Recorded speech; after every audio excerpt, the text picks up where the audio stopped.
Hi, everybody. Michael Shermer here in the offices of Skeptic Society and Skeptic Magazine. I thought I'd just give you a little general tour here. This is where we film the podcast. This table here, this is the backdrop you've all been staring at. If you're wondering what this is, remember the Darwin fish that was big popular in the 80s and 90s? So someone made me a Shermer fish, which is kind of cool. And then we have, of course, our alien themes of see no evil, hear no evil, speak no evil. Even the aliens apparently have cancel culture. This is the famous flying pigs. You know, I'll believe in psychic power when pigs fly, or I'll believe in astrology when pigs fly, and so forth. And here's some of Pat's artwork. You know, our magazine was started back in the day before computers were used to generate art. And so Pat Lindsay, my partner here, featured on the back of the magazine there. She did all these. For example, tribute to Carl Sagan. When he died, we did a special cover story of tributes to him. There he is, of course, on the cover of Time magazine. Our very first issue came out right after Isaac Asimov died. So Pat did a nice, beautiful illustration of Isaac, and we put him on our cover, Volume 1, Number 1. We have, of course, the Amazing Randy. Then we have the kind of American Gothic with Louis Farrakhan and the militia. This was in the late 90s when militias were pretty big in America. And then, of course, Spinoza, because he's one of our heroes of skepticism. And we put him on the cover along with his famous quote that I like as our maxim. I've made a ceaseless effort not to ridicule, not to bewail, not to scorn human actions, but to understand them. And that's what we're trying to do here. So if you want to support us, go to skeptic.com/donate. You can make a tax-deductible donation to the society and support our effort here. All right, thanks. Here's the new book, The New World on Mars, What We Can Create on the Red Planet. Robert, nice to see you again. Do you think, as I mentioned, we might get there by the end of this decade? Well, it's conceivable. If Elon Musk was to refocus on SpaceX, I think a lot of his energy is being diverted in unproductive directions right now with Twitter and related things. But if he was to refocus on SpaceX, Starship just yesterday had its third test flight, not fully successful, but got further through the flight envelope than the previous flights.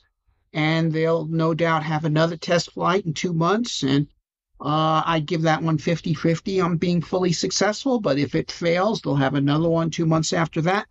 And I think that by the end of this year, as they push their way through the flight envelope, correcting problems as they go, Starship will be operational. We'll have a fully reusable two-stage to orbit vehicle with the same payload capability, or almost the same capability as a Saturn V moon rocket, but 3% the cost because it's reusable.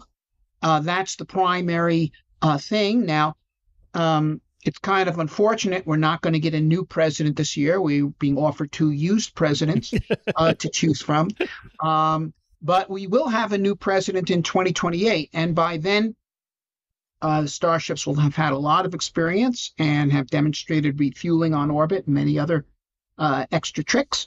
And if you get a new president with a lot of vim and vigor, who wants to astonish the world once again with what free people can do, the ship will be there. And I think there'd be a very strong incentive to create a public-private partnership where NASA develops some of the other technology that is needed for a Mars mission, the surface systems, for example, and the surface nuclear power system, which would be tough for SpaceX to develop because it involves controlled materials. And then I think, the new president will say, look, can we have someone on Mars by the end of my second term, 2036? The answer would be unquestionably yes. Is it going to cost $1 trillion? No, the main instrument already exists. We could probably do this within the existing NASA budget, and I think we'll go. Now, if Musk should skate off the edge of the ice, which is a possible thing, he does quite a risk taker. There's now 3 or 4 companies that are hot on his trail. They're a bit behind him. But it's quite conceivable by 2028. Some of them will have reusable launch vehicles coming on deck, and might take a bit longer before someone has something as good as Starship, but perhaps by 2040. So I think that, yes, we will have people on Mars in the 2030s. And then the question will become, which is the subject of my new book, what can we create once we're there? Yeah. Well, your explanation there is mixed with politics. In other words, we need a JFK kind of character, and maybe RFKJ is not quite that person. He has other interests as well that don't seem to be oriented toward this, so maybe you're right. But why weren't we there by the 1980s when people like Wernher von Braun had projected we could get there, by then? Well, we could have. In fact, NASA at the time of the moon landing, 1969, had a plan to get us to Mars by 1981.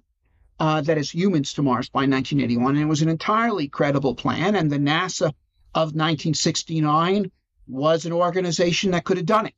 But what we had was a massive failure of political leadership with the Nixon administration. At the very same time that Nixon was taking a bow, joining the astronauts in the ticker tape parades, welcoming them back from the moon, he was shutting down the whole Apollo program, shutting down the assembly lines for all the flight hardware elements, and actually going to extraordinary lengths to sabotage any possibility of a follow-on. Destroying the tooling for the Saturn V, even destroying the blueprints for the Saturn V moon rocket. They were given to the Boy Scout paper drive in Huntsville, Alabama. And I mean, this was as if Columbus had come back from the New World the first time, and Ferdinand and Isabella said, "Oh, so what? Who cares about this? Get lost, Chris." That's basically what happened. And then there's been, since that time, there were a couple of attempts to restart something like Apollo, for instance, under Reagan and under each of the two President Bushes. There was something, an attempt to restart Apollo. But the political class in the United States in the 1980s was not of the same quality as what it had been in the 1960s, and it's much worse today. The people who did Apollo were the same people or the younger brothers of the people that won World War II. And they knew how to work together to achieve great projects, winning World War II, atoms for peace, interstate highway system, Apollo. Okay. And today you have essentially a senile political class that is not willing to work together on even the most straightforward things that are bread and butter necessities for the country.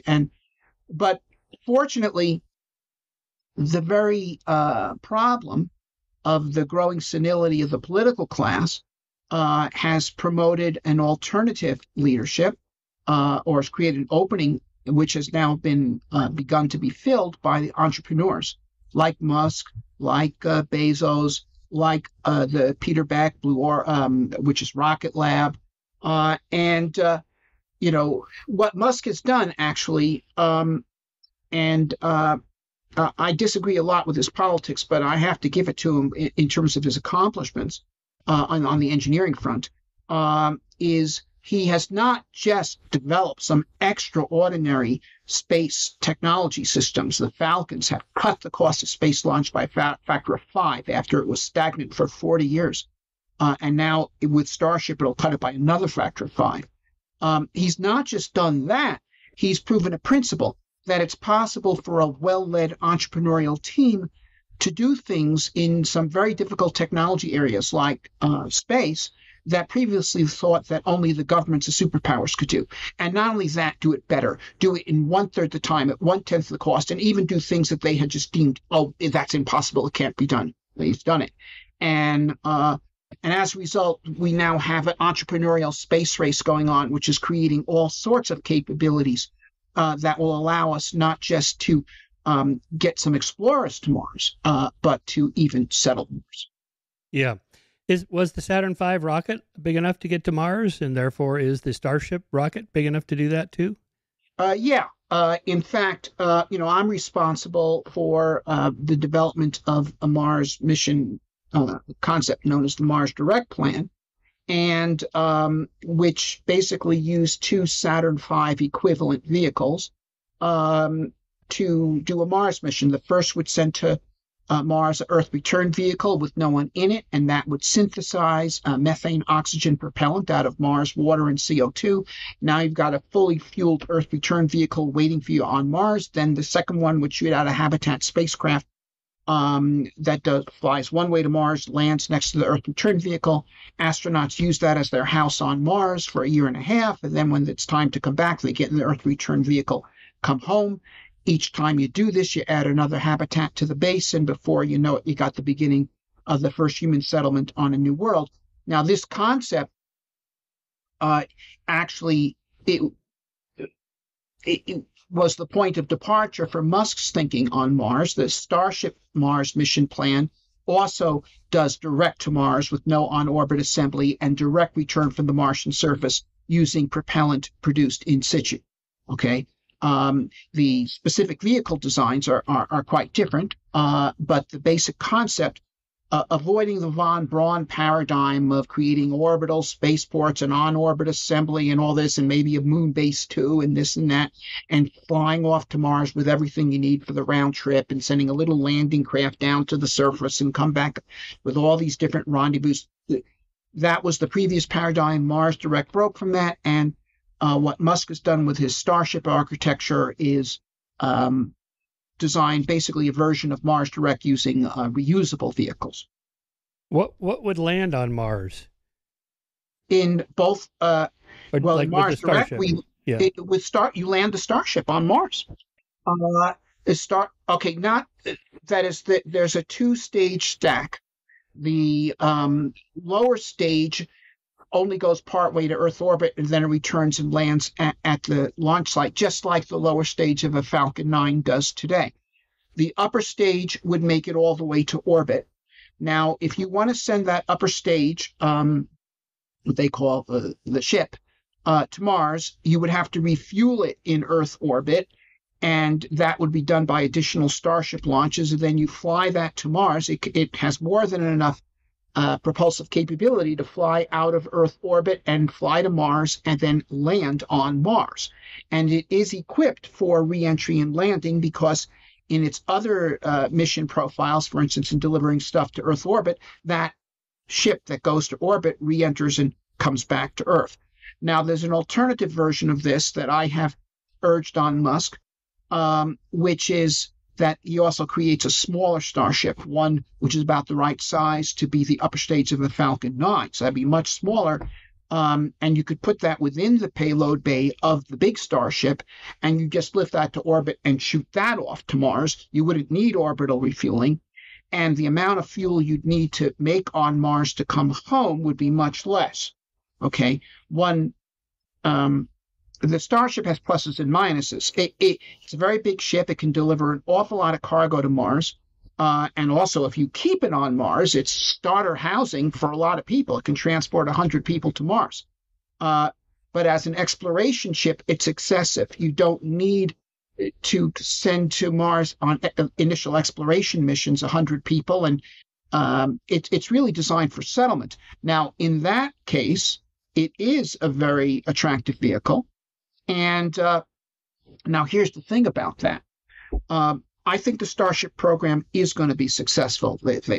Each test flight, they get further into it. This thing is going to work.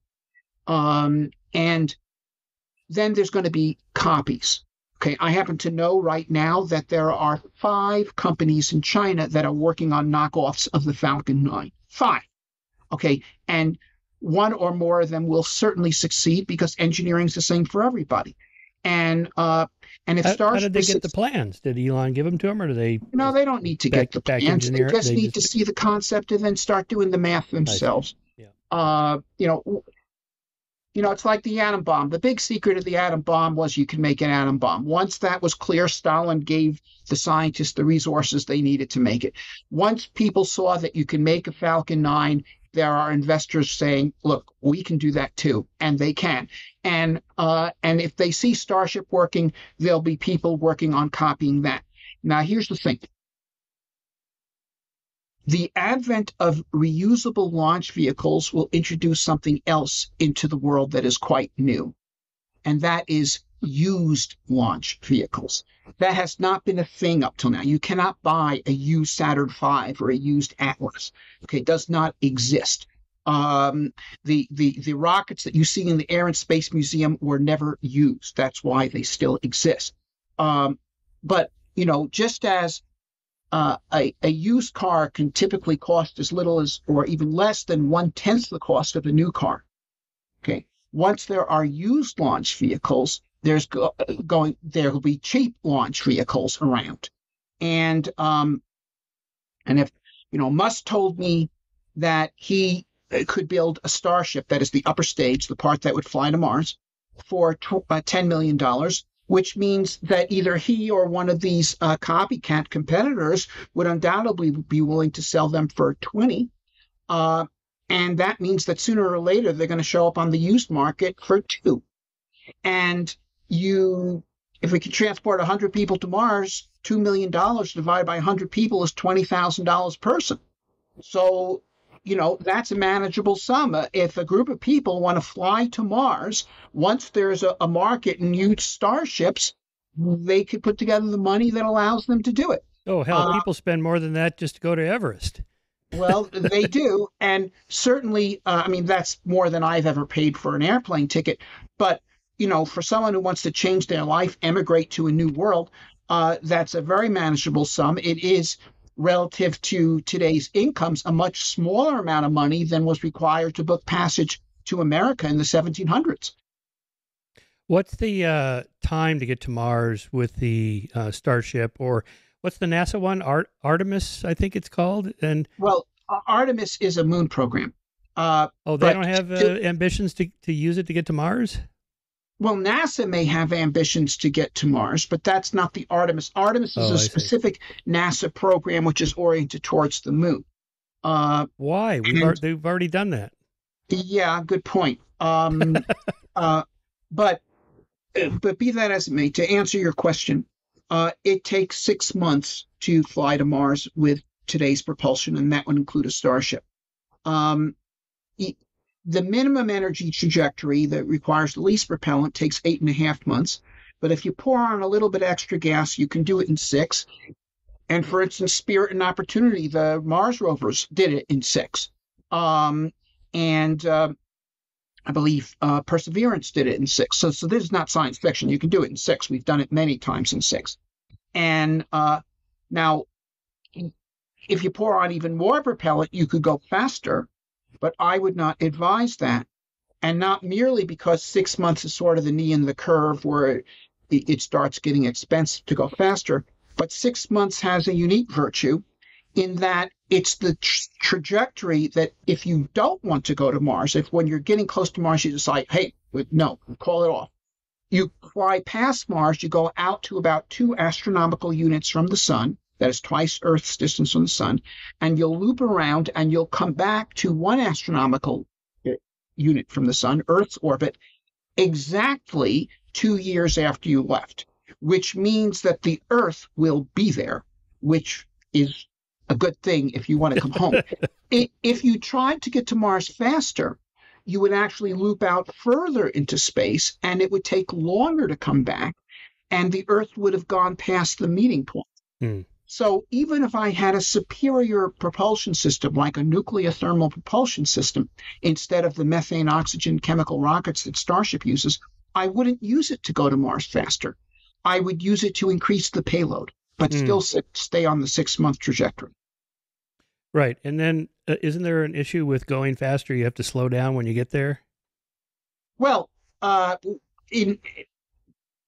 with a Starship or frankly, any other well-designed mission, the way you slow down is you do a pass into the upper realms of the Martian atmosphere. That's called aerobraking, and that slows you down and that captures you from the interplanetary orbit into an orbit that's bound around Mars. And then after you check out the vehicle and make sure everything's good, you can come back into the atmosphere again deeper, and now you plow yourself all the way down to subsonic speeds and then do a landing. But it's true, if you're trying to go too fast and you try doing an aero capture maneuver, it becomes a lot hotter. So But the 6 month trajectory is a pretty mild arrow breaking situation. Yeah. Well, I love all this stuff, Robert. You're such a visionary, and I'm on board with all this. But let me throw out some of the stuff I always get when I bring these things up. Shouldn't we be spending the money on, I don't know, poverty programs, education? What about Israel and Ukraine? And we have so many problems at home. What are we doing going to Mars? Okay. Well, I definitely think we should be supplying Ukraine with arms. I think that's a critical need. And there are quite a number of other things that one could name that are important needs. But first of all, even NASA, we're talking about 0.5% of the federal budget. So the reason why we can't, do, childhood vaccinations or something to the extent we might want to has nothing to do with the Mars program. And furthermore, or it has nothing to do with NASA. But furthermore, in this case, the Starship was created with private money. So that this initiative is not being funded by NASA. Actually, there's some NASA money going into it now because they're going to use Starship as part of Artemis, the moon program, and they're supporting certain technology developments that will adapt it to that role. But even so, this is a trivial amount. But the broader question is this, there's always going to be this thing where someone says, we can't do this because we need to do that. Like, for instance, the people who oppose aid to Ukraine are saying we can't do that until we fix the border. And if they fix the border, they'll say we can't do that until we solve the problem of drunk driving. And you name it. Okay, there's always going to be a lot of things we have to deal with. But to say that we can't go to Mars because we have problems on Earth is like saying we can't save any seed corn because there are people hungry today. You have to do both. Right. Okay. Well, agreed. All right. So once we get there, it's pretty inhospitable. I'm told it's not even as good as living at the top of Mount Everest, which is largely uninhabitable already. How do you solve that problem? Okay. Well, look, let's backtrack. Why go to Mars? All right. There's 3 reasons that I see is for the science, for the challenge, and for the future.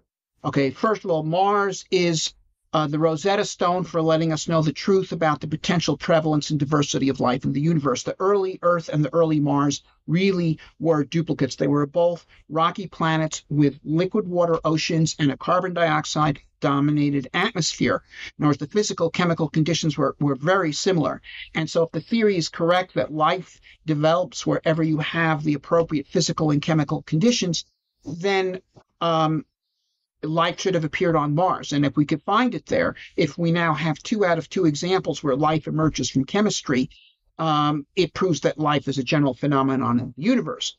And since, as you know, the Skeptic Society is very strongly in favor of the idea that life evolves, the whole history of life on Earth is one of evolution of development from simpler forms to more complex forms, and also alternative simpler forms, but includes more complex forms that it manifest greater capacities for activity and intelligence and ever more rapid evolution.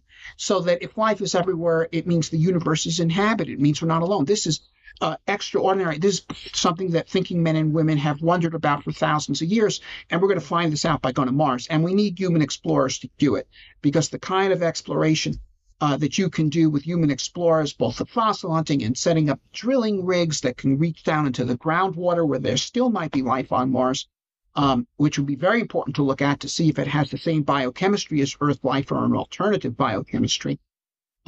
This requires humans. So there's tremendous science to be done here of fundamental importance, and it's worth risking life and treasure for. The second is the challenge. And in answer, this also addresses your previous question. A society that takes on humans to Mars is a society that is challenging itself. And I believe that societies are like individuals. We grow when we challenge ourselves. We stagnate when we do not. And this would be a tremendous positive challenge, in particular for our youth. It would say to young people, youth loves adventure, that science is the great adventure. And Apollo did that. During the Apollo period in the 1960s, we doubled the number of our science graduates at every level, high school, college, PhD. And we've benefited from that intellectual capital ever since. They've done extra, the scientists and engineers produced, medical researchers produced by that big plus up in American STEM education, if you will, have done extraordinary things to advance the human condition here and worldwide.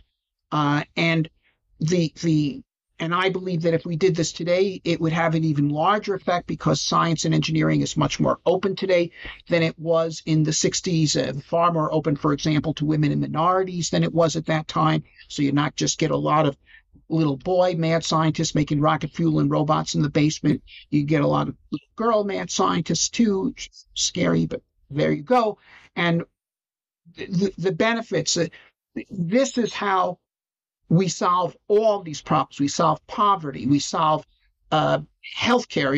You create people who can rapidly find cures for new diseases. And there's always going to be new diseases because the bacteria are evolving too. And new industrial processes and you name it. Okay, so the benefit you get out of this will far exceed the cost. And then finally, there's the future. Okay, there's the medium and far future, which is creating new branches of human society on Mars, who themselves will contribute to the advance of humanity through their creative potential. And I'd like to talk about that in a bit soon. But in addition, can help address really the most dangerous problem we face on Earth today. And because, see, the great danger facing, I believe climate change is real, by the way, but I do not believe that is an existential problem. I do not believe that we are in danger of all being killed in 5 years or 10 years or 20 years by climate change. Okay. I believe the thing that threatens humanity during this century in a very serious way is the same thing that threatened it in the 20th century. And that was bad ideas. And in particular, one bad idea, which came in a variety of forms, which is there isn't enough here for everybody. And so we got to kill each other. We got to kill them to make sure they don't take our stuff. Okay. Or we got to kill them in order to take their stuff.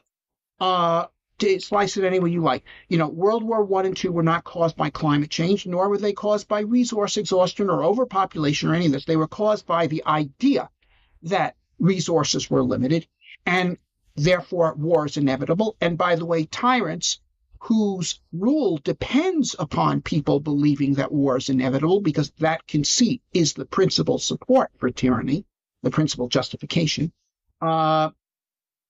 They depend, therefore, on this idea. And this idea threatens us today just as, I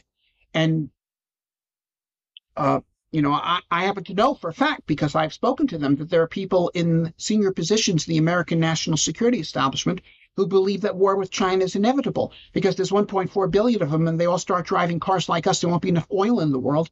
And you can bet your bottom dollar they have exact counterparts in Beijing who looks at this from the other side of the chessboard and think the same kind of thing. And if this kind of zero-sum thinking prevails, sooner or later we're going to have a general war. But we can undermine that because if we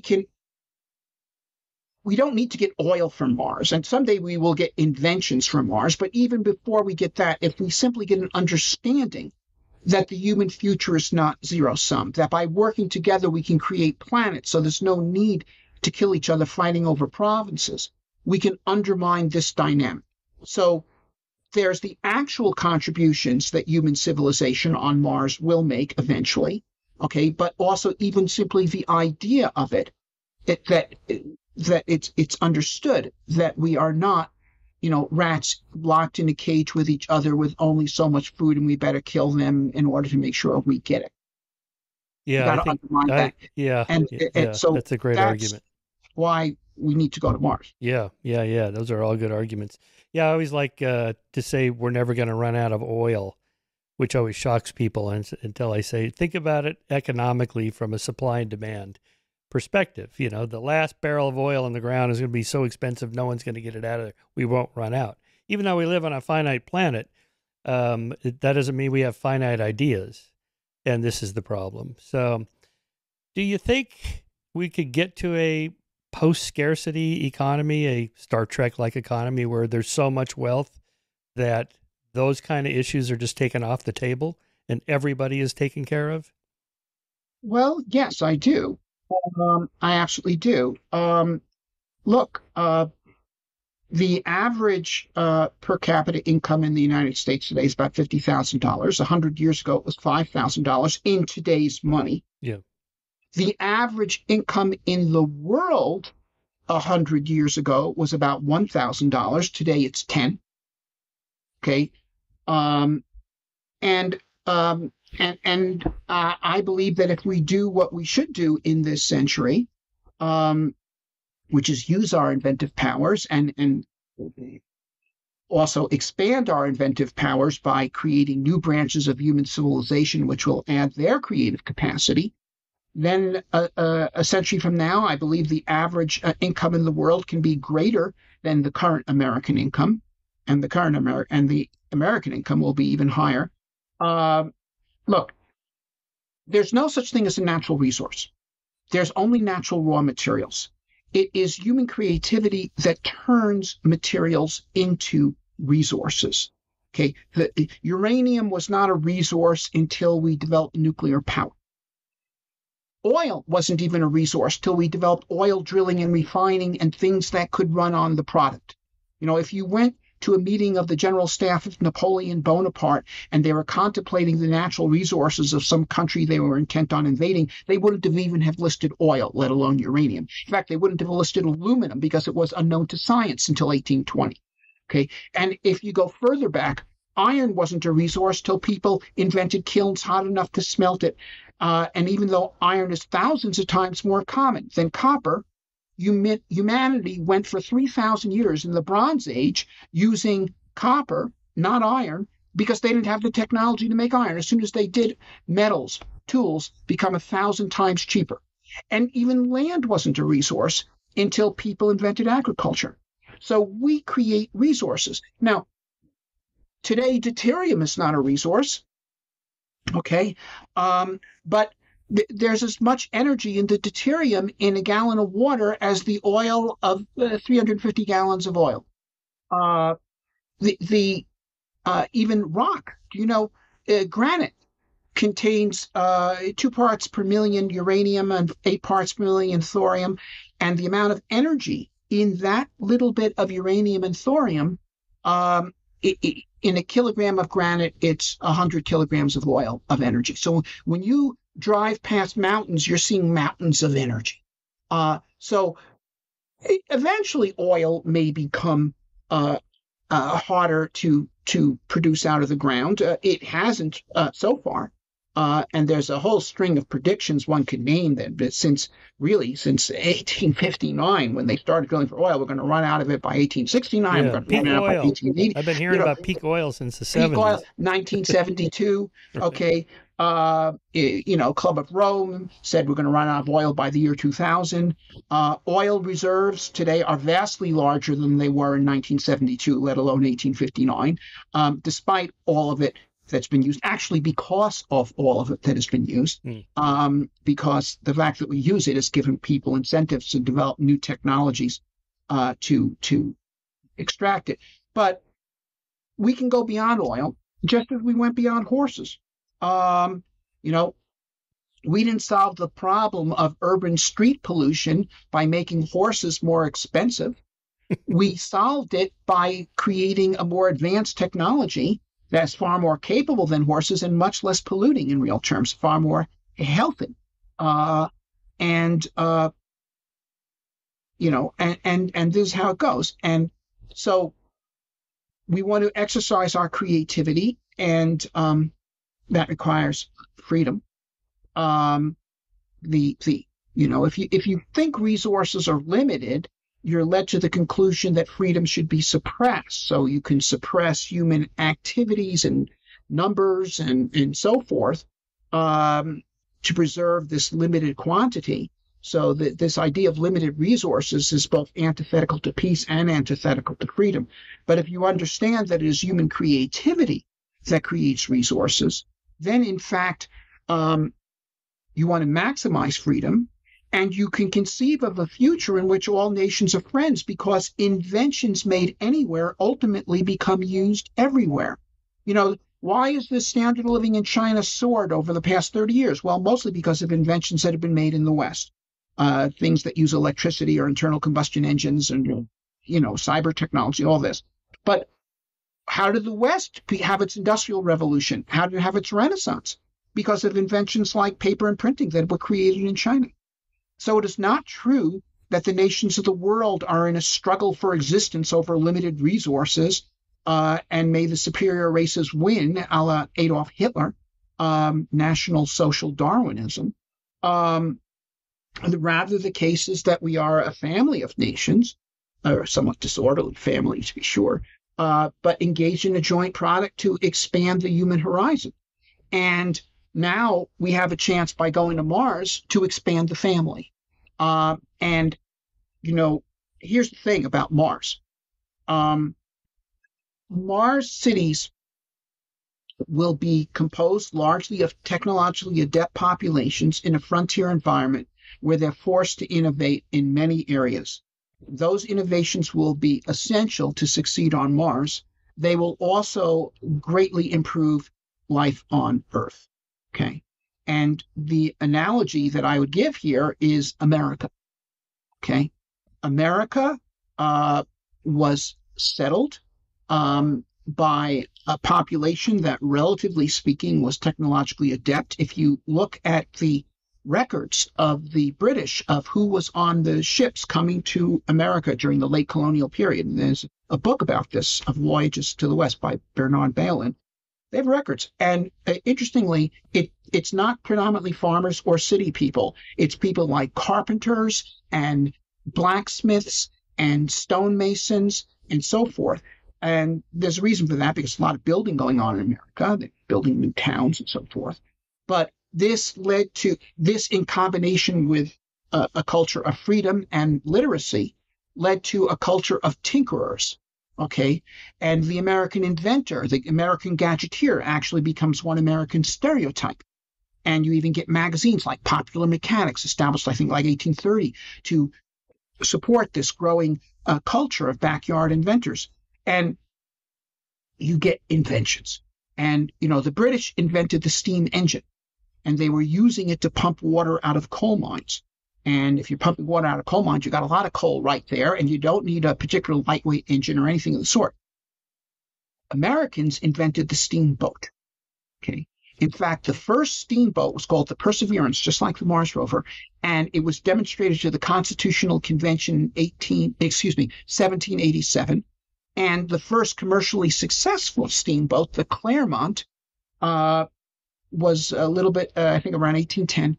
It was financed by Robert Livingston, the very same person who arranged the Louisiana Purchase. Okay. And why he financed the steamboat? Because he had lots of land in the West and he wanted to develop it. And the only highways that early America had that were worth anything were the rivers.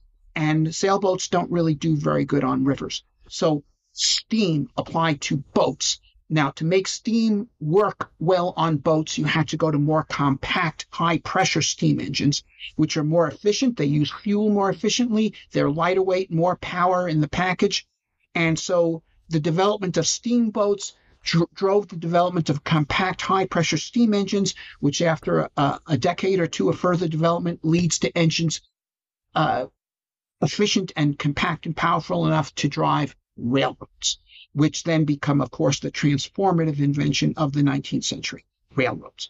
And then they went beyond this, those Americans, with their telegraphs and their light bulbs and their centrally generated electrical power, recorded sound, motion pictures, airplanes, for God's sake, and then nuclear power and computers and the internet.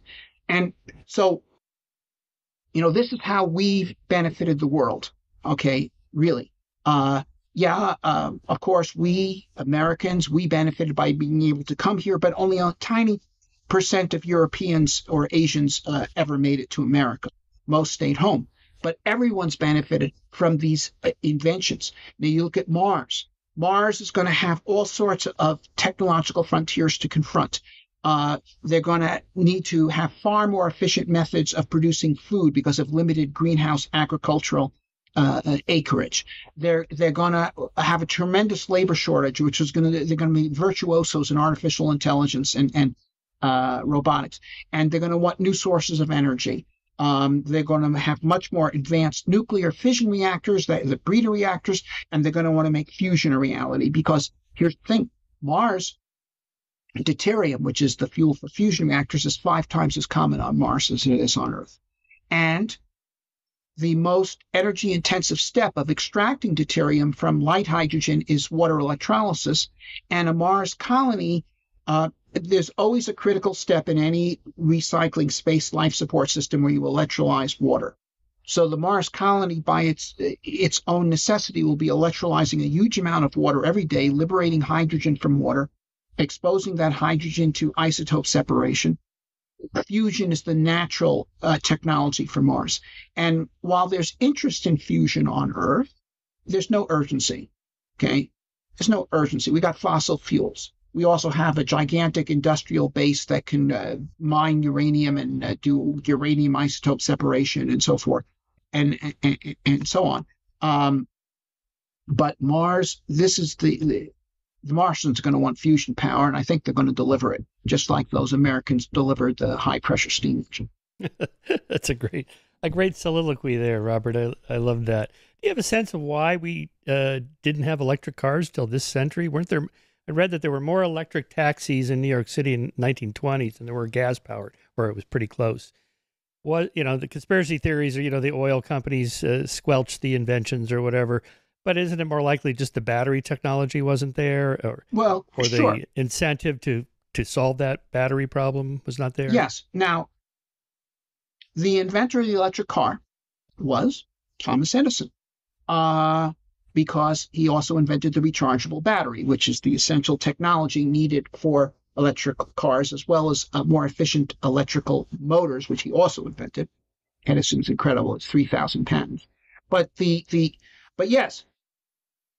But, he had this guy working for him who quit and started his own company. His name was Henry Ford. And he decided to do internal combustion engines, actually running on ethanol. They ran them on ethanol before they ran them on gasoline, which was, they discovered that this could be a byproduct from petroleum, and would run cars as well or even better than ethanol. But anyway, here's the thing. The gasoline-powered car or the internal combustion car has got a lot of advantages over batteries. You could put a great deal of energy in your tank inside of a minute when you just run that pump. Even a Tesla today, with a fast charger, takes 30 minutes to charge it up. And also, of course, the batteries are much more expensive. So it's been a while. Battery technology has gotten better, and people are working real hard on this now. The internal combustion cars are still actually outperform electric cars in terms of the amount of car you get for the cost, and the fact that you can refuel it in a minute instead of half an hour, and all of that. But it's catching up. However, if people do want to use electrical cars, for instance, to counter carbon emissions, we need to have zero carbon power sources. So the right thing to do if you're into electric cars as a way of reducing carbon emissions is to support nuclear power. Because if you're fueling the electric cars with power produced by, 80% fossil fuels, including a significant fraction that's coal, you're basically not doing anything about carbon emissions. Yeah, right. Okay, so our first settlers to Mars are living in these pods, presumably brought there by the Starship or part of the Starship itself. And then, so they're going to need water and air, and then food, and then so go from there. What resources are already there that they can then exploit and start to create? Well, okay. First of all, there's CO2 and water, which means you can grow plants as well as make fuels, make hydrocarbons, plastics, synthetic fibers, all that sort of stuff. Mars is extremely iron rich. That's why it's red. So making iron can be done. It's fairly straightforward. You can reduce iron oxide using either hydrogen liberated from water, or carbon monoxide liberated by electrolyzing carbon dioxide. And you make steel. If you can make carbon, you can also use that. It's a more complex process. You can make aluminum. It all takes energy. And Mars, there is no fossil fuels. You could make fossil fuels on Mars, but you have to have a prime energy source to do it. Solar power is only 40% Earth. Wind is quite weak. Hydroelectric won't be there until after we terraform the planet. So therefore, it's nuclear. Now, you could use the kind of nuclear reactors we have on Earth now, or variants of them. But the pressurized water reactor, which I think is a great thing, only gets about 1% of the energy out of the uranium ore. A breeder reactor can get about 90%. So the next step in reactor technology is breeders. Now, this has been hampered on Earth because of the hyper-regulation of the nuclear industry has made it so that the cost of the fuel, even only at 1% efficiency, is only 5% the cost of the power, because the cost of the reactor has been greatly inflated by turning a 3-year construction timeline into 16-year construction timelines with tons of lawsuits. So you got to pay not only plumbers, but lawyers, and they're a lot more expensive. And it's a mess. And furthermore, you go to a utility and say, wouldn't you like a breeder reactor? You could cut your fuel cost. Admittedly, it's only 5% of your cost. They say, get out of here. My problem is getting this thing licensed, and it's going to be a hell of a lot harder to get a breeder reactor licensed than a pressurized water reactor that the regulators are familiar with because we've been making them since 1954. Something new, forget it. So the hyperregulation has actually suppressed innovation as well. But for the Martians, okay, whether they're transporting the uranium from Earth or whether they are mining it on Mars themselves, they're really going to want to get to 90%, not the 1%. So they're going to be driven for breeder reactors, and not just uranium breeder reactors, but thorium breeder reactors. Thorium is 4 times as common as uranium geochemically. We know that on Earth, and probably is true on Mars as well. Okay, but then they'll want to take the next step beyond that, as I mentioned, and go to fusion. Now, here's the thing. Okay. Martians will have to be inventive. They're going to have to create a string of technologies to make all these different things. All the materials you need to support life and technological civilization exist on Mars, but you're going to want to need to create the systems that can turn those materials into resources. That requires freedom, okay, and requires a highly inventive society. Now, I believe also, though, as a group of people in an adverse environment, the Mars colonies will also require a high degree of social solidarity, which is in a certain degree in tension with freedom. It can be. And I believe that different groups of people are going to go to Mars. People ask me, what's the ideal government for Mars? My answer is the one that works the best. That is, the people are going to go to Mars with there won't be one government on Mars. There'll be dozens of small settlements evolving into city-states on Mars, and they'll be established by people with very diverse ideas on what the ideal society and economy should be. Some will think that social democracy is the utopia. Others will libertarianism. Others mixed system. Others things that aren't even on that spectrum. Okay, and which will prevail? Well, the ones that attract the most immigrants. Okay. So that does mean that freedom is going to be a very important feature of Mars society, both because it's necessary to invent and also because it's necessary to attract immigrants. That's why I believe in, and I discuss this in my book. This is basically where I'm coming from, that this is going to be sorted out by natural selection. It's going to sort out what is going to be the prevailing form of society on Mars. And while an extraterrestrial tyranny is possible, okay, it will be stillborn. because it will deter immigration. Nobody wants to immigrate to North Korea. Yeah, but what if the Martian equivalent of Kim Jong-un or Vladimir Putin says, somehow gets power and controls the air and oxygen and says, you will do it as I say or else I'm going to turn it off? Well, then that colony will become, that will abort its growth. That's it. Yes, you can have such pathological developments, but that will abort their growth. So each independent colony would need to be separate from all the others just in case, or have a way to shut it off, shut themselves off from the threatening one. Well, yeah. Well, look, I mean, Mars has got a surface area equal to all the continents the Earth put together. There's room on Mars for dozens and dozens of city-states. But look, this thing is going to sort itself out. Let me give you an example. Look, the first Europeans to come to the New World, okay, and I know there were people here before, but from the point of view of the Europeans, they were establishing new societies, were Inquisition Spain. Okay, extremely illiberal society. Okay. Later on, the English established settlements. Okay, and we can get into that. But eventually, and England was a far more liberal society than Inquisition Spain, although people today can identify all sorts of complaints one could make about Tudor England. Okay, but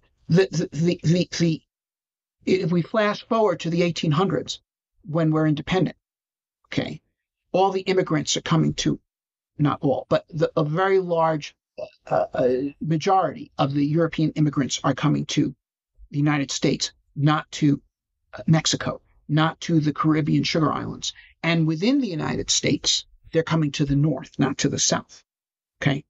The founders of the United States said that the United States was a noble experiment, okay, putting the ideas of 18th century liberalism into action in a way that could not be done in Europe because of pre-existing controlling institutions. But actually, we ran two experiments in the United States, both involving governmental forms based on 18th century liberalism, but two very different economic bases. In the North, you had an economy based on free labor and invention, gadgeteering. That is, both the North and the South had a severe labor shortage. The North resolved it through labor-saving machinery, gadgeteering. And labor-saving machinery is labor productivity multiplying machinery. And that means wage increasing machinery because the average amount of product that can go to each person equals the average amount produced per person. Okay. So in the North, you have technology, free labor, skilled labor, invention. In the South, slavery as the way to resolve the labor shortage. And these two systems came into conflict, and the North won. Now, you ask any Civil War buff, why the North win the Civil War? Because, South had better generals. And the answer is, well, because the North had a larger population and more industry. But why did the North have a larger population and more industry? Because that's where all the immigrants went. And all the immigrants went there because that was the free society. Who'd want to immigrate to a society where you have to, as a working man, compete with slave labor, and where there's a social structure that's based on that? And so the European talent all went to the North. And this showed at every level, in the industrial base, even the armies themselves. The Union Army was 40% immigrants and first-generation American, the Confederates 3%. And in fact, the Confederates couldn't even put their own working class, i.e. the slaves, to effective use because for very good reasons they couldn't count on the loyalty of the slaves to the Confederate cause. Yeah. Because the Confederate slaves knew what was up, and 500,000 of them ran off the plantations to join the Union Army. So the Union even got to make use of the talents of the South slaves rather than the South.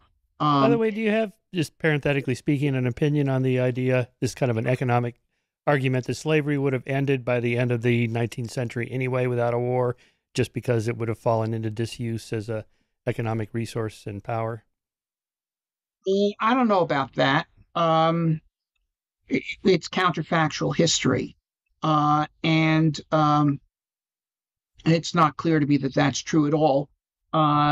Look, you know, Lincoln, 1858, said, "A house divided against itself cannot stand. I do not believe the Union can exist half slave and half free. It will all become all one or all the other." Well, guess what? The world today is half slave and half free. Okay, today. So not 1900. Today, the world is half slave and half free. What do you mean? And You mean what do I slave mean? labor? You mean slave labor?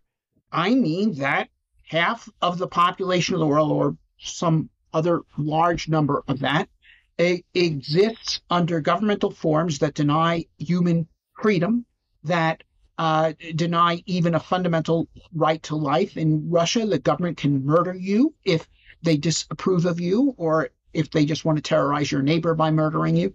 And and in China, and in a bunch of other countries, this is true. The free world it's a large fraction of the world. It's not the whole world by any stretch of the imagination. So your argument for why this would not happen on Mars is that the initial immigrants would not go there if that's what it became. Well, what I'm saying is it is possible that Mars can also become a house divided. But I believe that freedom will win on Mars for the same reason it won in the United States, because that's to the free city-states is where the talent will go. And it's where the numbers are going to go as well.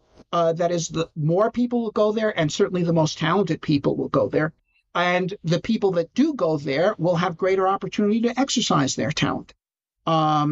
So more talent will go there, and the talent that does go will have more opportunity to manifest itself than such talent as mistakenly decides to go to the unfree places. And, look, here's the thing. Okay. You're with the Skeptic Society. And so you know who Robert Ingersoll was. And I also am a great admirer of Robert Ingersoll. I read most of his speeches. Great man. Now, my favorite speech by Ingersoll is his 1876 speech to a group of Civil War veterans in Indianapolis, the very famous so-called Vision of War speech. And he's talking to these veterans and explaining to them, what was that all about, what you risked your lives for and some of your friends died for? Okay, this was to end slavery. This is why this was a noble cause. This is why what you did was great. Okay, but then he says, but why don't we need slavery? He says, because we have enslaved the forces of nature. We make the attraction of gravitation work for us. We make steam hammer and fashion what we need. We make the lightning run our errands.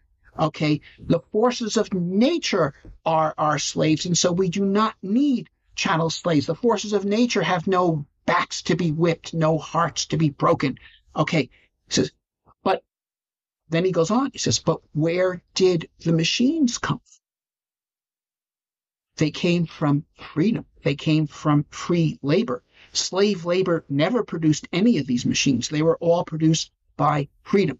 So freedom gives us the machines, and the machines give us freedom. Well, similarly, okay, why are we getting this opportunity to go into space right now? Where'd the Starship come from? It came from freedom. This whole entrepreneurial space revolution is a product of a free society. And, even the Apollo program, which was a government program and had many of the limitations of that, nevertheless took advantage of the creative potentials of a free society to run past the Russians. The Russians were the first into space, just like the Spanish were the first into the New World. But just as the free cultures of the New World outpaced the unfree ones, the free world outpaced the communists in space. Okay, and most of the colonies, I believe, that will be established on Mars will be established either by the United States or other free societies. They're certainly going to take advantage of the technologies created by the free societies, and furthermore, they will increase the throw weight of the free portion of humanity as a whole, just as the creation of the United States, even though the British fought against the creation of the United States in the Revolution, nevertheless, we're the reason they won World War II. We really are. And in other words, the fact that the British established expanded forms of free society in many other countries, both in their own Commonwealth and even in the United States, that was not in the Commonwealth, created a community of people with common ideals that,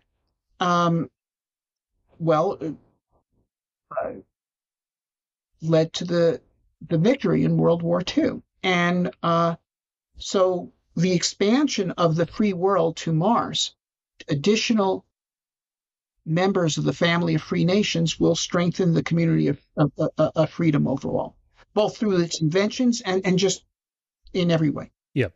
Let me read to you James Madison's famous passage from Federalist Paper number 51. But what is government itself but the greatest of all reflections on human nature? If men were angels, no government would be necessary. If angels were to govern men, neither external nor internal controls on government would be necessary. In framing a government which is to be administered by men over men, the great difficulty lies in this. You must first enable the government to control the governed, and in the next place oblige it to control itself. So once you set up a government, whatever it is, a representative, a government, or a direct democracy, or whatever it is, inevitably somebody's going to get in there and start tinkering with it to govern more people than they should, or whatever. How do you solve that problem? Can you imagine, I guess, maybe new experiments in some of these city states that we can't even think of here? And that yeah, go ahead. Yes. This is a chance for a dozen new noble experiments with people coming up with ideas. I do not believe that the ideas of statecraft are exhausted by the present age. I do believe it's possible that people with innovative ideas will come up with something better. Now, some of them will be wrong. Some of them I think Elon Musk is wrong. He says that the Mars colony should have a direct democracy. Now, I don't know if he actually believes that, because I can't imagine a direct democracy existing under the rule of Elon Musk. I mean, that's sort of a contradiction. But putting that aside, I think direct democracy has problems with it, which were recognized by the founders themselves. Okay, and they put in all sorts of safeguards. They wanted to have a democratic influence in their government, but they wanted to have various divisions of power that would be immune from the immediate passion of the crowd, in terms of various representatives, in terms of a constitution that was drawn up years before the present, in terms of a Supreme Court, all these different things dividing the power between the states and the federals and what have you. I think they're onto something. I think their ideas can be advanced on. But in any case, but maybe direct democracy is the way to go. Maybe direct democracy creates a more engaged citizenry.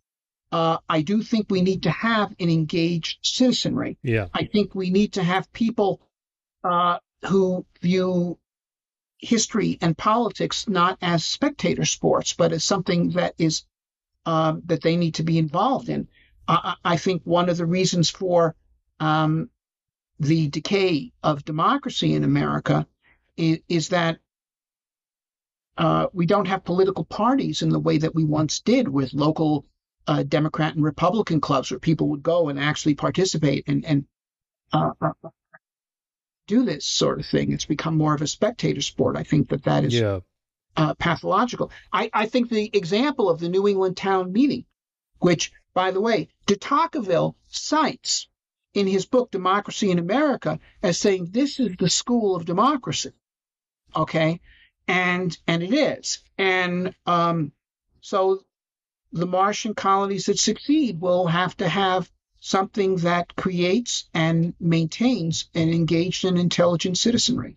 I like to use this quote from Charles Krauthammer in his book, Things That Matter. Politics, the crooked timber of our communal lives, dominates everything because in the end, everything, high and low and most especially high, lives or dies by politics. You can have the most advanced and efflorescent of cultures, but get your politics wrong and everything stands to be swept away. Anyway, then I used examples from Jared Diamond's Guns, Germs, and Steel. Initial Martian colonies will be roughly the size of hunter-gatherer bands, and as Jared Diamond has calculated from his studies of hunter-gatherer peoples in Papua New Guinea, a small band of 20 people generates 190 possible dyads, or two-person interactions, 20 times 19 divided by 2. Small enough for informal conflict resolution, like your town meeting. But increase that 20 to 2,000, and you're facing 1,999,000 possible dyads, 2,000 times 1999 divided by 2. Here, a 100-fold population increase produces a 10,000-fold dyadic rise. Scale that up to cities of 200,000 or 2 million. The potential for conflict multiplies beyond comprehension. Here's Jared, and then I'll let you comment on it. Once the threshold of several hundred, below which everyone can know everyone else, has been crossed, increasing numbers of dyads becomes pairs of unrelated strangers. Hence, a large society that continues to leave conflict resolution to all of its members is guaranteed to blow up. That factor alone would explain why societies of thousands can exist only if they develop centralized authority to monopolize force and resolve conflict. Go ahead. All right. Well, yes, you have to have some form of government. And even the Pilgrims, they signed the Mayflower Compact. They established a community. And yes, no, I don't believe that Mars settlements will be anarchies where you just land and everyone does everything. I think the people that go there will form governments. But I do think, and I discuss this at some length in the book, the New World on Mars, that there's quite a lot of choices that are out there, and no doubt there'll be many choices that I haven't thought of or nobody has thought of today. And they're going to be put to the test. They're going to be put to the test. And now, as I also mentioned, I think a Mars colony will require a significant degree of social solidarity because of the nature of the dangerous environment. Now, there's two ways that can be achieved. The colony could draw all of its people from a common ethnic and religious background. That is one way to greatly reinforce social solidarity. But any such city-state would tend to be small. It has a limited group of people it can draw from. The alternative is the melting pot, where you do create a common identity, but you are open to bringing into it people from all sorts of backgrounds. And that was very successful in America, and it accounts for the success of this country. So I personally believe that even though I'm not in the business here of prescribing it, because no one on Mars is going to listen to my advice on this, but I do think that the Mars colony, city-state that emerges as the prevailing ones will have that in its character. It will outgrow the others. I also think there's other things but also this kind of common culture, which will also be maintained by many community institutions, will be something that will make that colony attractive to immigrants. We have a kind of atomization going on in our society today that is, I think, unprecedented. People, they got Facebook friends, but do they know everybody on their block? The being part of a community is something that will be an attractor. As a little kid, our family spent our summers in a community in upstate New York where they had Saturday night square dances and stuff like this. And it did bring people together. And I think these sorts of institutions, of course, I think on Mars, jitterbug popular because you could do amazing things in that low level gravity. of gravity. But anyway, things like that will be part of this. Yeah. Okay, let's fast forward here. So somehow we go from a few dozen to a few hundred to a few thousand to several million. Somewhere along the way, can you terraform Mars to make it like Earth, such that you could go outside without a spacesuit and frolic in the babbling brooks and go out into the forest and walk barefoot on the lawn and that sort of stuff? How do you get there? Yes. And by the way, just parenthetically, I believe that as Mars' population will grow, it won't be one central metropolis of millions of people. It'll be, at a certain point, we're talking about a lot of towns with 10,000, 50,000 people. You can't have cities of millions until you have very effective long-range transport that can bring materials into a central place in very large quantities. But, 50,000 people, that's the size of Renaissance Florence. That's the size of the Philadelphia of the Constitutional Convention. It's the size of Rembrandt's Amsterdam. You can have some very innovative cities on that scale. But this business of terraforming, yes. Okay. I believe, Mars was once a warm and wet planet. It can be made so again through human engineering efforts. The basic thing you want to do is drive global warming on Mars. Okay. So fossil fuels. Yes. Well, if you wanted to do global warming on purpose, you could do it a lot more effectively than we're currently doing it by accident on Earth. There are gases that can be produced synthetically, which are far more powerful as global warming agents than CO2. For instance, carbon tetrafluoride or perfluoromethane has two names, CF4. It's a fantastically effective greenhousing agent. And it also is not destroyed by ultraviolet. And so if you produce it, it persists in the atmosphere. If we were to produce that on Mars at the same rate we are currently producing that family of compounds, the fluorocarbons and the chlorofluorocarbons on Earth, which are largely refrigerants, if we were to produce them on Mars and not use them in air conditioners and refrigerators, but just shoot them into the atmosphere, within 50 years, you'd warm Mars 10 centigrade, which is quite a bit more. The global warming on Earth has been 1 centigrade in 150 years. We could do 10 centigrade in 50 or so. Like we put our minds to this, we could really do a good job of global warming.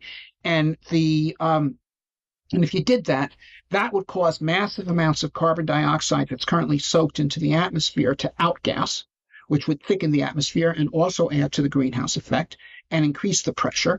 And now you'd also have water. There's a lot of water on Mars. There's glaciers on Mars as far south as 38 north, which is the latitude of San Francisco. The pure water ice. These things would start to melt. The dry rivers of Mars would flow again. There'd be rain. There'd also be a lot of water vapor in the atmosphere, or comparatively speaking, a lot. And water vapor is also a greenhouse gas. So this all adds to the effect. It's positive feedback. So you could create a thick CO2 atmosphere, an active hydrosphere. At this point, you could start spreading plants and start bringing the planet to life. Now, this is a long-term vision, although, and if you talk about doing this with the kind of plants that currently exist, it'd take 1,000 years for them to put enough oxygen in the atmosphere for people to breathe it. Although there'd be great advantages well before that, because you wouldn't need a pressure suit anymore. You just need an oxygen mask. But if we're talking about doing something 100 years, 200 years in the future from now, you really have to be willing to admit that it's likely they're going to have technologies that are outside of my current toolkit.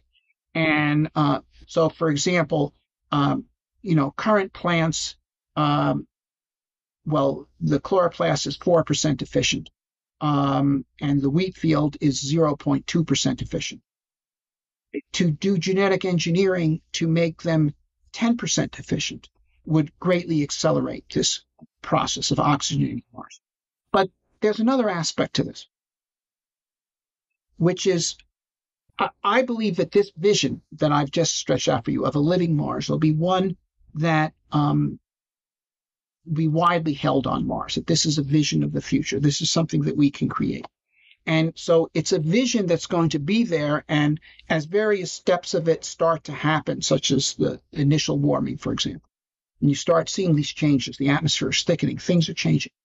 you start getting a different understanding of the role of humanity. In other words, we can terraform Mars in the mind even well before we terraform it in physical. And once you do that, then you get a different understanding of what humans are. That is, we are not the enemies of life, we are the vanguard of life. And you're talking about a project which, as it becomes understood, transforms the view of humanity, undermines anti-humanism. There's a very dangerous philosophical trend right now, which is being actively spread, both on purpose and by accident, that basically views humanity as a kind of a vermin destroying the perfect creation that existed before us. And if that's your view of humans, that we are a cancer upon the earth, as the Club of Rome says. Yeah. Then Paul Ehrlich population Paul bomb Ehrlich, were like yes, cattle. and various other similar thinkers. Well, you don't give liberty to a cancer. If humanity is a cancer upon the earth, then its numbers, activities, and liberties need to be severely constrained, and therefore someone needs to be empowered to do the constraining. And that's why intellectuals who espouse this philosophy have never lacked for sponsors. But if you understand humanity as a positive force, okay, that instead of being destroyers, that we are creators, then the fundamental role of government must be to protect human liberty at all costs. And furthermore, if we're destroyers, then every nation is the enemy of every other nation. Okay, if we are creators, then every nation is the friend of every other nation, at least in principle. And then you also understand that, we're not living at the end of history. We're living at the beginning of history. Okay, we are present at the creation, or if you believe in a deity, we are continuing the work of creation. And it is a higher and more noble view of humanity, and it has political consequences. And so by discrediting this anti-human philosophy, the Martians will, both among themselves and as this project is viewed from Earth, discredit this dangerous ideology and thus give further support to the cause of human freedom. Yeah, beautifully said. Yeah, it's like that anti-natalist movement that, people shouldn't have children. It's better if people aren't alive. Okay, you first. Yeah, exactly. It's always other people that should be doing my bidding. Yeah. Okay, so let's continue with the "I Have a Dream" speech here. Give us your kind of long range vision. For example, in evolutionary theory, there's the speciation events are like the founder population. The first organisms that get to the Galapagos, they become different because they're different from the mainland populations because the environment's different, and so then they branch off down a different fork, and now you have a new species. Could you see something like that happening where we have a new species of humanity, just like 100,000 years ago there were half a dozen different bipedal primates, bipedal hominids living on Earth, and now there's just us? Maybe we'll re-speciate starting with Mars. Okay, well, yes. I think that the first forms of diversity will be cultural. That can happen on a much faster time scale than biological diversification. And once again, if you have this thing where you've got, a couple of dozen city-states founded on Mars doing various social experiments, as it were, and some proving more successful than others, you'll have new forms of human society evolve. Now, some of that will propagate back to Earth if they see some better way of doing things, just as democracy, the example of America, as imperfect as it was, helped propagate that worldwide. But there'll be new social forms. There'll be new religions, perhaps, certainly new philosophies.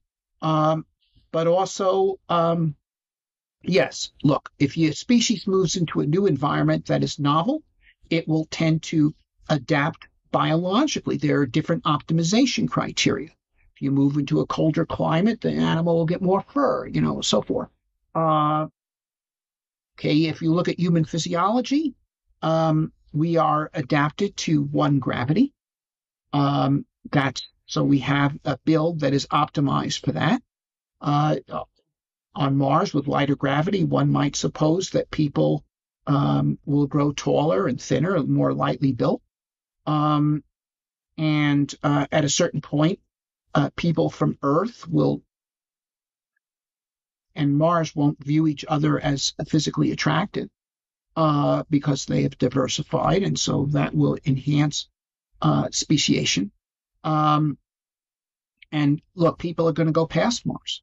I mentioned the Martians are going to develop fusion power. Fusion power enables fusion rockets, which will open up the outer solar system big time because fusion rockets can get exhaust velocities up to 7% the speed of light.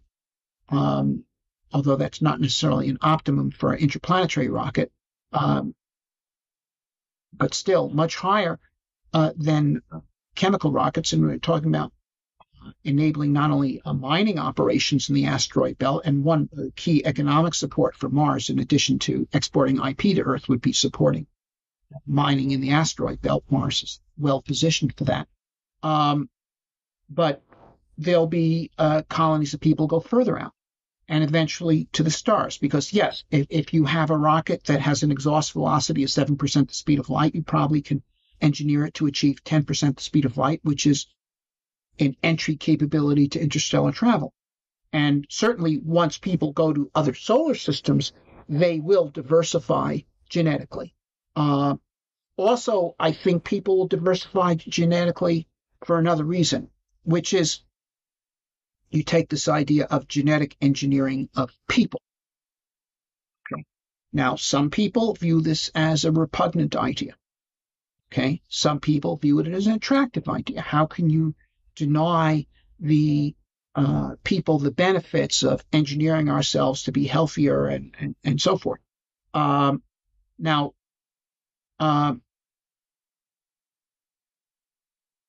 well, societies based on both of those two beliefs will happen. Okay. And certainly if a society starts doing genetic engineering of itself, those people will genetically diversify from the main stock and quite rapidly. On the other hand, the people who decide to stick with the old-fashioned way, well, they'll maintain something closer to the old stock. And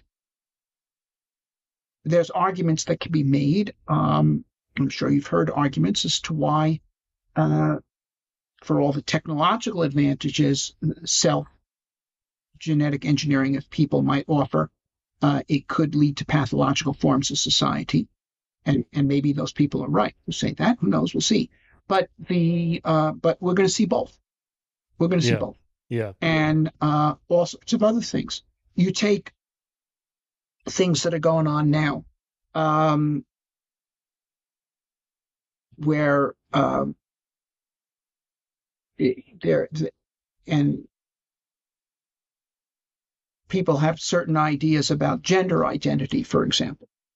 All right, and some people think that these ideas, their acknowledgement, are essential for people to have full human freedom. And there are other people who view them as a horror show.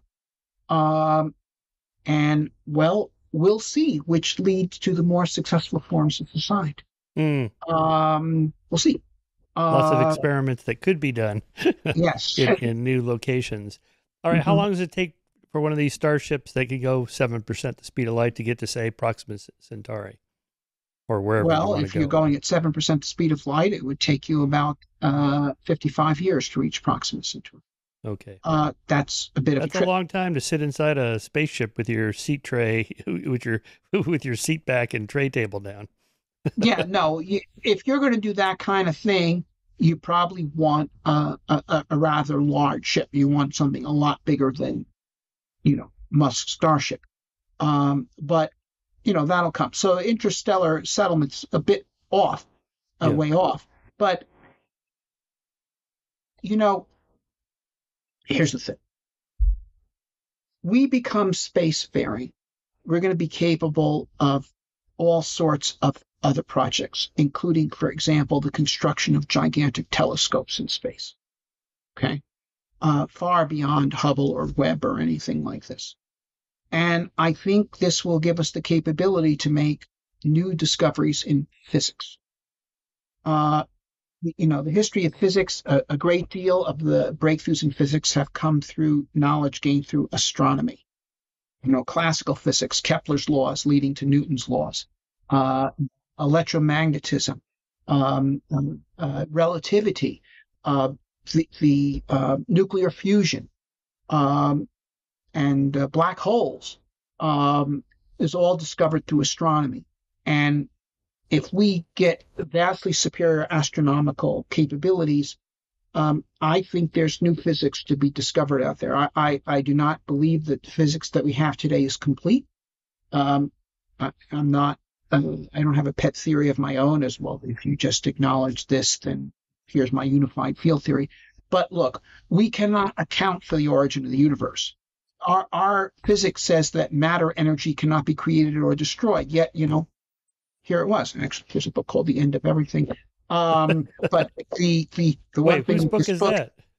This is by an astrophysicist named Katie Mack. It's a pretty good book. Anyway, I like David Deutsch's The Beginning of Infinity. That is a great book. Yeah. That is a absolutely great book, David Deutsch. The Beginning of Infinity. Because he's really making your argument that, yes, that there's an infinity of solutions to there will always be problems, but there's always solutions, and we just keep going. Exactly. And what we're talking about doing here with creating new worlds on Mars is we're expanding the potential. We're doing expanding in all realms, whether it's technological invention or social invention, or in many other things, and creating new engines of creation, engines of invention, and opening the future wider. And so we become spacefaring, we discover new physics, then, presumably that could give you the capability of reaching the stars a lot quicker than 55 years. Are you talking about things like wormholes and stuff like that, or just propulsion system? No, maybe, but that's not me. Okay. I'm talking about starship engines. I'm talking about. Look, I'm sticking with current physics in terms of certain basic realities, which is that conservation of energy. And the reason why fusion can only get to 7% the speed of light is because if you take how much of the mass of the deuterium is turned into energy, it's not complete conversion. And and therefore the exhaust velocity you can get by taking part of the mass that remains and using the energy you've generated to shoot it out the back of the rocket limits you to 7% the speed of light. It's a conservation of energy kind of thing. But let's say you could do complete conversion of matter to energy. Then in principle, you could have an exhaust velocity equal to the speed of light. And if you could get 50% conversion, then you could get an exhaust velocity on that order. Didn't you do a calculation where if you accelerate a spaceship at 1G forever, it will get to just below the speed of light? Well, actually, if you accelerate a spaceship at 1G for a year, it'll get very close to the speed. Okay, yeah, a year, right.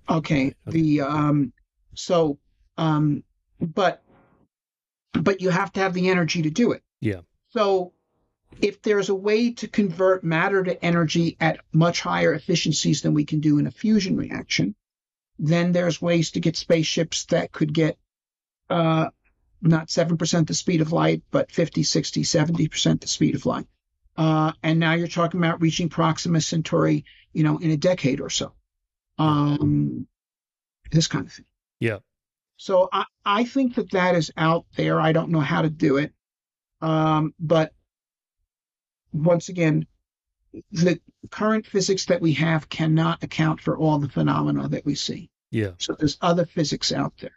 Yeah. And it's just like, around 1890, you had this dispute between the geologists and the physicists over how old the Earth could be. The geologists saying, look, here's these erosion features. This took at least 100, Earth has to be 100 million years old.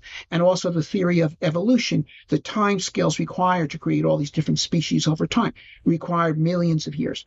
And then the physicists say, well, bunk, because look, we've done the calculation. We know how much energy the sun is putting out. And if it was made of pure coal, it would all get used up in 2 million years. So there's no way that the Earth can be older than 2 million years. It is physically impossible. And the reason why they could say that is they were unaware of nuclear forces and the sort of energy available from nuclear forces. And in 1920, shortly after Sir Arthur Eddington verified the theory of relativity experimentally, observation of an eclipse.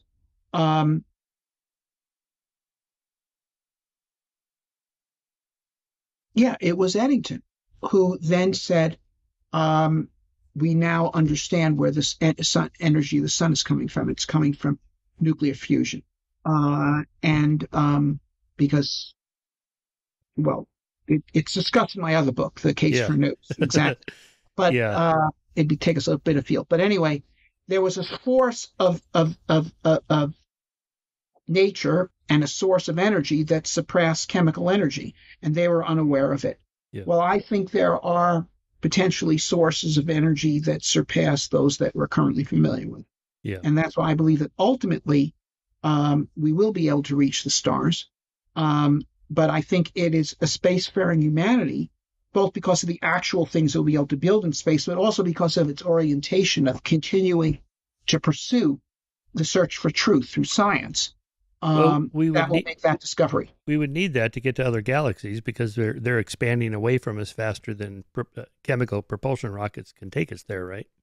Well, yeah, but I'm not. Well, no, actually, Andromeda is heading towards us. Yeah. Okay, but But look, this galaxy is pretty big. I believe other galaxies to, a couple of generations from now to talk about. But if we can do interstellar travel, there's I think 400 billion stars in this galaxy.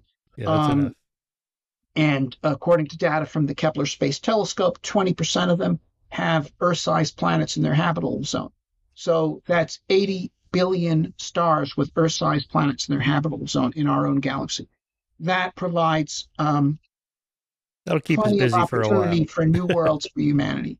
So right. Mars is not the last new world. Mars is the first new world. One. All right, Robert, last question as we come up on an hour and a half here. Because you're interested in the SETI program and you've written about the Drake equation and the Fermi paradox, applying the Copernican principle to us, we're not special, and assuming we're not the first ones to think of all this stuff you've been writing about, where are the aliens? Why haven't they done all this and come here millions of years ago? Well, they may have. I think that needs to be checked by examining the genome. It is a mystery that we don't find any free living organisms on Earth that are simpler than bacteria, and bacteria are quite complex. Now, one answer to that could be, well, the bacteria originated on Mars and were sent here by natural processes of meteoric impact. And when we go to Mars, maybe we will find simpler free-living organisms than bacteria, and we'll be able to see evolution going back all the way to chemistry. We don't see that now. Could life on Earth be an immigrant phenomenon? There is theory to that effect, panspermia, as you know. Now panspermia conceivably could be occurring naturally when bacteria are splashed off of planets and they're projected into space. And those that can survive the space environment do and reach here, and thus the most primitive organisms we have are those. Just like you don't find any Bronze Age artifacts in North America because Western civilization in North America is an immigrant phenomenon. The maybe if you go to some place like Europe, well, now you find Bronze Age ruins and say, oh, well, that's where it all came from. So maybe we go to Mars, that's where it all came from. But it's conceivable to me. I wrote a paper on this, and this is a speculative paper, but it's a fun paper. You should look it up. Interstellar Communication Using Microbes. There's a couple of versions of it. One is available on the internet on Centauri Dreams. And what if bacteria were being engineered to be able to be transportable across interstellar distances using light pressure or other means? Why would an alien civilization want to do that? Well, they'd want to do it for the same reason that the Gideons put Bibles in hotel rooms, or that we broadcasted Radio Free Europe, which is if you're communicating to people you don't know, one of the most productive forms of communication is propaganda. And what's the basic message of propaganda? Be like us. We want you to be like us. And this is an adaptive activity because people that do this spread. That is, they spread more than those that don't. It's evolution. This is why there are more Christians and Muslims in the world than Jews, because they actively propagandize and want to get converts. And so I don't see why ET would be broadcasting us Starship plans, okay? But sending, this message, Carl Sagan is like, first they're going to send the pi, and so you'll now know that we're real. And then we do this Masonic handshake where you broadcast us, E, and now we know you're intelligent, you know us intelligent, now we send you dictionaries, and now we send you Starship plans. That's not adaptive. What is adaptive is spreading your kind, okay? Now, if you have a kind of broad-minded view of what your kind is, that is, it doesn't have to be exactly like you, but if you want to spread maybe organisms that use DNA and RNA and have certain mechanisms that then allow natural selection to lead to evolution. In other words, if you're broad-minded enough that you're saying we're going to duplicate ourselves by planting these seeds, and we know that this is going to grow, and can't predict it's going to produce, primates and Homo sapiens. Could easily produce lizard people, but they're like us too. I mean, in other words, if you're ET and you want to spread yourselves, then this is what you would do. And those that do want to spread themselves are those that do spread themselves. And therefore, and we have this instinctive desire to want to spread ourselves. Now, obviously, that follows from natural selection because, everybody alive today is descended from people that wanted to be parents. That's right. So here you're arguing bacteria are essentially molecular machines with self-replicating machinery built into it, and so they naturally spread. Self-replicating and self-evolving. Mm-hmm. Right. Okay. Yeah. Well, this is speculation. Now I got some other speculation. This is a fun paper. You should really check it out. Send it to me, and we'll post a link to it or something in the show notes. But, the ancient alien peoples, it's always the aliens are just slightly ahead of us, and it wasn't that long ago. But they could have been here, I don't know, hundreds of millions of years ago, and all traces are just lost in the rock, in the rock cycle and weathering, and it's just gone. Yeah, that happens. Nothing lasts forever. But no, I'm not a believer in that the structures in Peru were built by ancient aliens and so forth. I have a standing joke with my wife. That we're walking in the woods and you encounter a fence and you say, "This fence could not have been built by humans. It must have been built by ancient aliens." Okay, but there's a certain desire that people have for wonder, and so there's an attraction to wanting to believe that these symmetrical structures and so forth that you find in South America or other places like this were created by ancient aliens. But I think that the universe that really exists is mysterious and wonderful enough. Yeah, yeah, that's right. Like Douglas Adams, it's beautiful enough. Gardens are beautiful enough. You don't have to think that there's fairies. Also think there's fairies at the bottom of them. Yeah.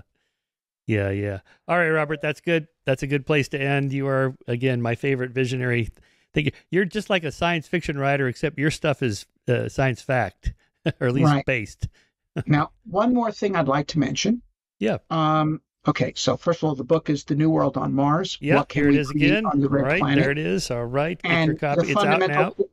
fundamental question it looks at is people relatively soon are going to be able to go to Mars, and therefore the fundamental question is, what will we create when we're there? Yeah. And one more thing, I'm the leader of a nonprofit called the Mars Society. We're having our next international convention in Seattle, August 8th through 11th at the University of Washington.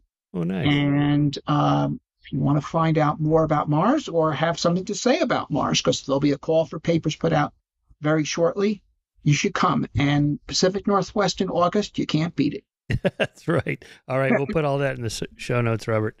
Thanks so much. Thanks for your work. Keep it up. All right. Thank you.